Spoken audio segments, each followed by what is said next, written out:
I'm Jeanne Narum with Project Kaleidescope, and I'm pleased to be standing here talking with Stephanie Pfirman, Professor and Chair of Environmental Science at Barnard College. Stephanie is part of the Project Kaleidescope Keck Facilitating Interdisciplinary Learning Initiative, and I'd like to engage Stephanie in some conversations about the vision for interdisciplinary learning, the urgency of interdisciplinary learning, and perhaps you could start, Stephanie, from your perspective as an environmental scientist, why we should be thinking about facilitating interdisciplinary learning in this era of the 21st century. Right. The main reason is because we have big problems and we have complex problems, and the only way to solve them, to address them, is by an interdisciplinary approach. So I'm not interested in interdisciplinarity for its own sake. I'm really interested in how can we best approach the problems that we have in front of us. So things like sustainable development, global well-being, poverty, climate change, of course. You know, how are these coming together? What's caused them has been mainly that we've had a fragmented and a very disciplinary approach to development thus far. And the way that we're going to address them, I think, is by coming together in an interdisciplinary way. Coming together, there's lots of barriers to coming together and making change happen, even if you're changing within a single department, such as chemistry.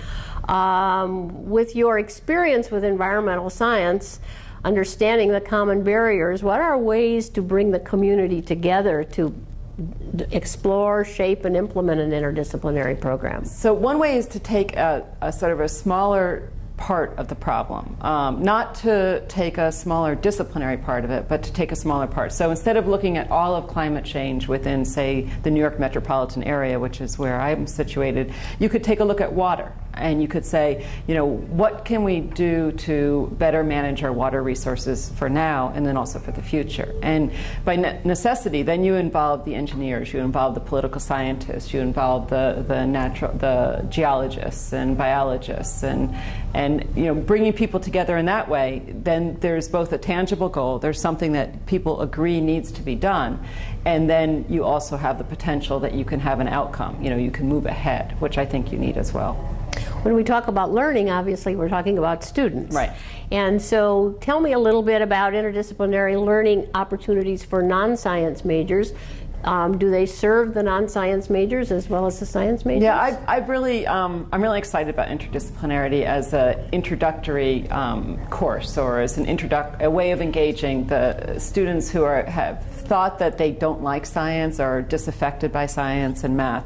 Because once you start teaching science in context, the students just light up, and when they're not being force-fed science and math, now you must do this, and it looks hard and it looks foreign to them, but instead it becomes part of a seamless approach. They're much more excited about it. I was teaching a first-year seminar called Exploring the Poles at Barnard College, and this was about polar exploration at the turn of the last century, the Arctic and the Antarctic, and what we did was we wove in little science lectures and little sort of math and quantitative exercises throughout the class.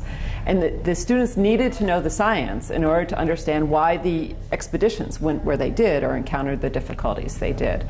And at the end, the evaluations, the students said, "This is so exciting for me because science is fun again. I loved it up until middle school, and after that I didn't like it anymore." And what happens in middle school is you start disaggregating the sciences, and it becomes biology and physics and chemistry instead of this more holistic approach. So when people say, well, we don't know if all these new approaches work, from your work and the work of your colleagues, there isn't a growing body of data?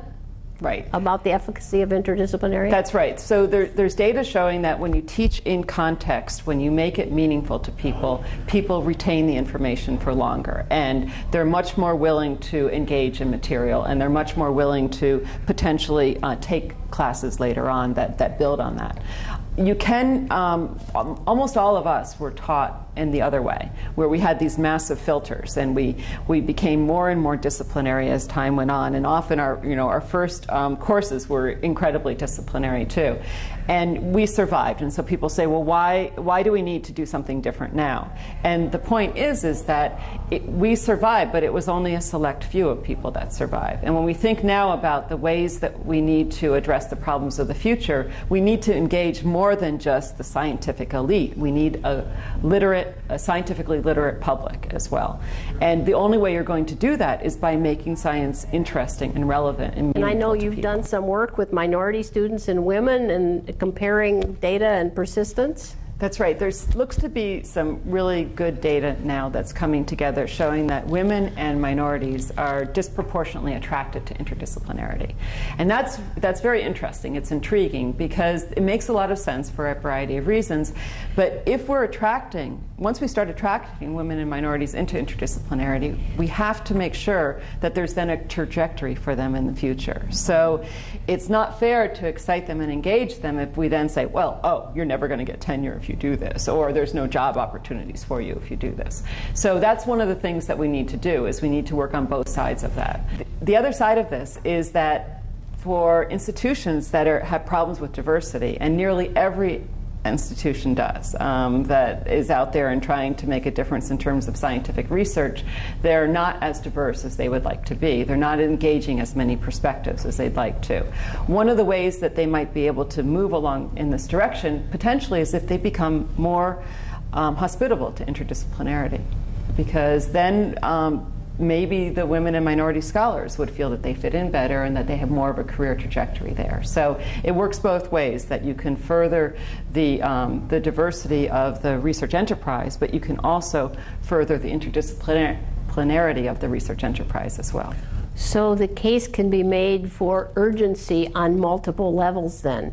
Urgency for the way the world and society and science is going, and urgency for serving the increasing diversity of our community. That's right, and both of them are very complex interdisciplinary issues that need interdisciplinary approaches. Right.